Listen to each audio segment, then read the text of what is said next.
नमस्कार बंधुरा तनुश्री होम्स किचेने आपनादेर सबाइके स्वागत।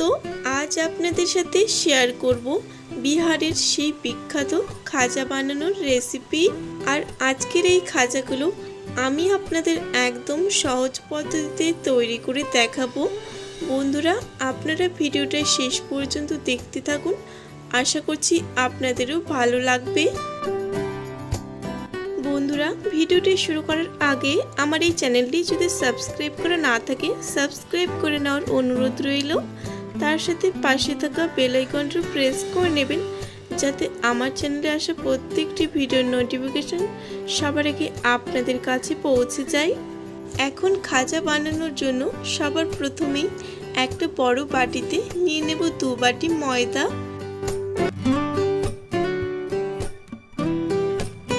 এবারে এই ময়দার মধ্যে সামান্য পরিমাণে একটু লবণ দিয়ে দেব।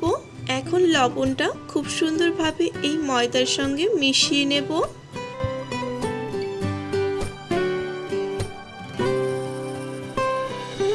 ময়দার সঙ্গে লবণটা ভালোভাবে মিশিয়ে নিয়েছি। এবার এই ময়দার মধ্যে অল্প অল্প করে জল দিয়ে আমি একটা ডো তৈরি করে নেব। আর বন্ধুরা এখানে এই ডোটা কিন্তু খুব বেশি নরমও করব না আবার খুব বেশি শক্তও করব না, মিডিয়াম করে এই ডোটাকে তৈরি করে নেব।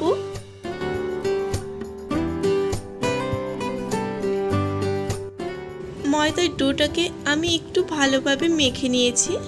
এবার এই ময়দার ডোয়ের মধ্যে আমি 1 চামচ রিফাইন তেল দিয়ে দেব। এবার এই তেলটা এই ময়দার সঙ্গে আবারও ভালোভাবে একটু মেখে নেব।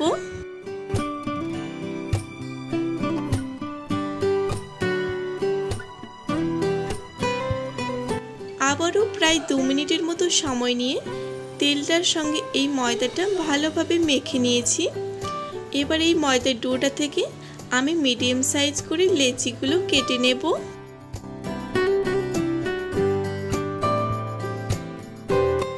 এবার এই লেচিগুলো গোল করে চ্যাপ্টা করে নেব। এবার এই লেচিগুলোকে এক সাইডে রেখে দেব। তারপর খাজা বানানোর জন্য এখানে একটা ব্যাটার তৈরি করে নেব। তার জন্য আমি এখানে একটা বাটিতে 4 চামচের মতো সাদা তেল নিয়েছি। এবার এই তেলের মধ্যে 1 চামচ ময়দা দিয়ে দেব। তারপর ময়দা ও তেল খুব ভালোভাবে মিশিয়ে নেব। এখানে আমার তেল ও ময়দার মিশ্রণটা তৈরি হয়ে গেছে। এবার এই মিশ্রণটাকে এক সাইডে রেখে দেব। এখন তৈরি করে নেওয়া লেচিগুলো থেকে একটা লেচি আমি রুটি বেলার চাটুর উপরে নিয়ে নিলাম। আর এই লেচিটার উপরে কিছুটা ময়দা ছড়িয়ে দেব। তারপর এই লেচিটাকে আমরা ঠিক যেভাবে রুটি বানিয়ে থাকি ঠিক সেভাবেই একটু মোটা রেখে বেলে নেব।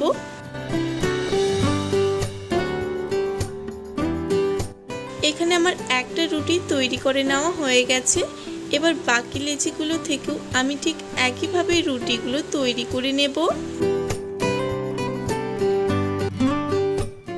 একইভাবে আমি এখানে 4টে রুটিকেই বেলে নিয়েছি। এবার এই রুটিগুলো থেকে একটা রুটি আমি রুটি বেলার চাটুর উপরে নিয়ে নিয়েছি। এবার তৈরি করে রাখা ব্যাটারটা থেকে 1 চামচ ব্যাটার এই রুটির উপরে দিয়ে দেব। এবার এই ব্যাটারটা রুটির চারপাশে ভালোভাবে লাগিয়ে নেব।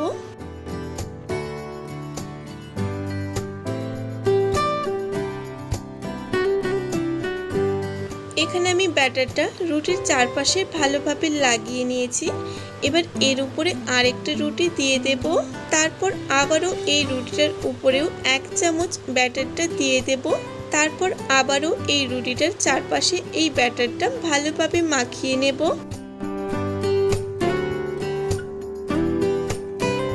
ব্যাটারটা মাখিয়ে নেওয়া হয়ে গেলে আমি এখন আবারও একটা রুটি দিয়ে দেব।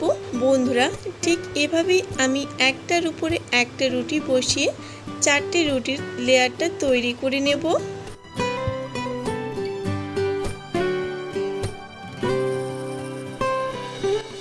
একইভাবে আমি এখানে 4টে রুটির লেয়ারটা তৈরি করে নিয়েছি।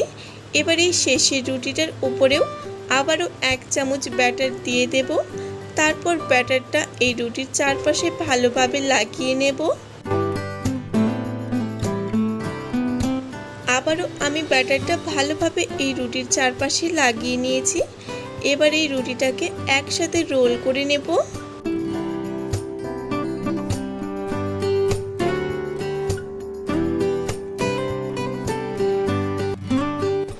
রুটিটাকে আমি রোল করে নিয়েছি। এবার এই রুটিটাকে আবারও কিছুটা একটু হাতের সাহায্যে প্রেস করে লম্বাটে করে নেব। রোলটাকে আমি ঠিক এরকম আর একটু লম্বা করে নিয়েছি। এবার এই রোলটাকে একটা ছুরির সাহায্যে সরু সরু করে কেটে আমি খাজাগুলোকে তৈরি করে নেব। বন্ধুরা, আপনারা যদি আমার পরিবারের নতুন সদস্য হয়ে থাকেন তাহলে আমার এই চ্যানেলটি সাবস্ক্রাইব করে আমার পাশে থাকার অনুরোধ রইল। আর যারা আমার চ্যানেলের পুরনো বন্ধু রয়েছেন তাদের অসংখ্য ধন্যবাদ আমার পাশে থাকার জন্য। আর বন্ধুরা, আপনারা আমার চ্যানেলে আর কোন কোন রেসিপির ভিডিও দেখতে চান সেটা অবশ্যই আমাকে কমেন্ট করে জানিয়ে দেবেন। আমি চেষ্টা করব প্রত্যেকটি রেসিপি আপনাদের একদম সহজ পদ্ধতিতে তৈরি করে দেখানোর। এখন এই খাজাগুলোকে কেটে নেওয়ার পর দেখুন বন্ধুরা, এই খাজাগুলোর লেয়ারটা ঠিক কতটা সুন্দরভাবে বোঝা যাচ্ছে, আপনারা দেখেই নিশ্চয়ই বুঝতে পারছেন। এবার এখান থেকে একটা খাজা নিয়ে এই খাজার একটা সাইড এইভাবে মুড়িয়ে দিতে হবে।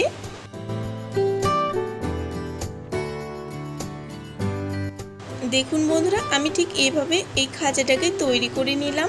এবার ঠিক একইভাবে আমি বাকি খাজাগুলোকেও তৈরি করে নেব।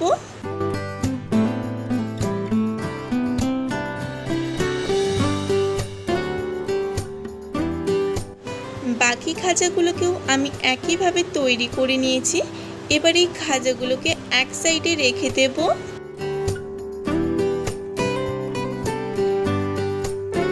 এখন এখান থেকে একটা খাজা নিয়ে নেব। তারপর এই খাজাটাকে হাতের সাহায্যে এইভাবে প্রেস করে একটু চ্যাপ্টা করে নেব। দেখুন বন্ধুরা, এখানে আমার একটা খাজা তৈরি হয়ে গেল। এখন বাকি খাজাগুলোকেও ঠিক আমি একইভাবে হাতের সাহায্যে প্রেস করে এইভাবে চ্যাপ্টা করে নেব।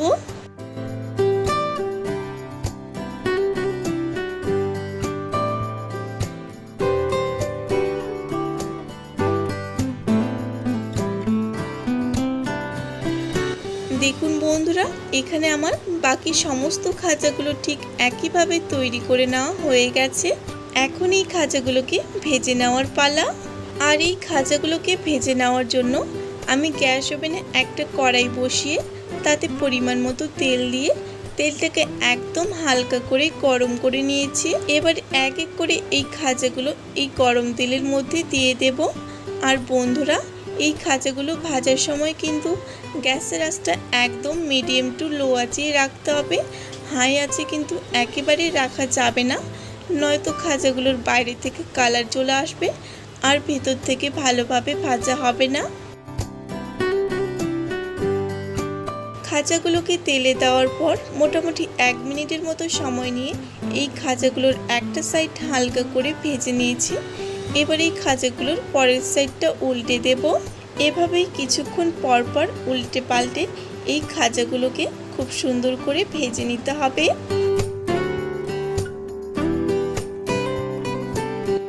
প্রায় 3 মিনিট পর ফিরে এলাম। এখন দেখুন বন্ধুরা, এই খাজাগুলো থেকে কিন্তু খুব সুন্দরভাবে লেয়ারটা খুলতে শুরু করেছে। আর খাজাটা দেখুন কতটা সুন্দর লাগছে দেখতে। এবার আরেকটু সময় নিয়ে এই খাজাগুলোকে উল্টে পাল্টে খুব সুন্দর একটা কালার করে ভেজে নেব।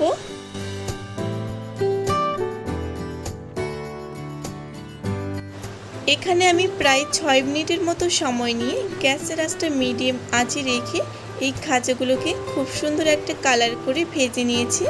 বন্ধুরা, আপনারা এখানে নিজেদের পছন্দ অনুযায়ী কালার করে এই খাজাগুলোকে ভেজে নেবেন। এখন এই খাজাগুলোকে তেল ঝরিয়ে একটা পাত্রে তুলে নেব।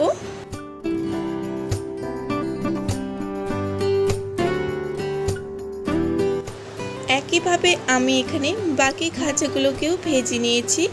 এবার এই খাজাগুলোর জন্য একটা চিনির শিরা তৈরি করে নেব। এখন চিনি শিরা তৈরি করার জন্য একটা কড়াইয়ে নিয়ে নেব 1 বাটি পরিমাণ চিনি আর দিয়ে দেব হাফ বাটি জল। এবার এখানে দুটো এলাচের মুখ ফাটিয়ে দিয়ে দেব ফ্লেভারের জন্য। এখন এই চিনিটা ভালোভাবে মেল্ট হয়ে আসা পর্যন্ত অপেক্ষা করব। চিনিটা এখন খুব সুন্দরভাবে মেল্ট হয়ে গেছে আর এই চিনি শিরাটা থেকে এখন চিটচিটে ভাবও চলে এসেছে। এর থেকে আর এই চিনি শিরাটাকে বেশি ঘন করব না, নয়তো চিনি শিরাটা ঠান্ডা হওয়ার পর জমাট বেঁধে যাবে। এবার গ্যাস অফ করে দেব। এখন এই চিনি শিরাটাকে খুব সুন্দরভাবে প্রথমে ঠান্ডা করে নেব, কারণ গরম শিরার মধ্যে খাজাগুলো দিলে কিন্তু খাজাগুলো পরে নরম হয়ে যাবে। কিছুক্ষণ পর ফিরে এলাম। এখন এই চিনি শিরাটা খুব সুন্দরভাবে ঠান্ডা হয়ে গেছে। এবার একটা একটা করে খাজা এই চিনি শিরার মধ্যে দিয়ে দেব। তারপর এই খাজাগুলো এই চিনি শিরার সঙ্গে একটু উল্টে পাল্টে মিশিয়ে নেব। তবে এই খাজাগুলোকে কিন্তু এই চিনি শিরার মধ্যে খুব বেশিক্ষণ রাখবো না, মোটামুটি 2 মিনিটের মতো রেখে তারপর আবারও তুলে নেব। এখন একইভাবে আমি বাকি খাজাগুলোকেও এই চিনি শিরার মধ্যে প্রথমে দিয়ে দেব।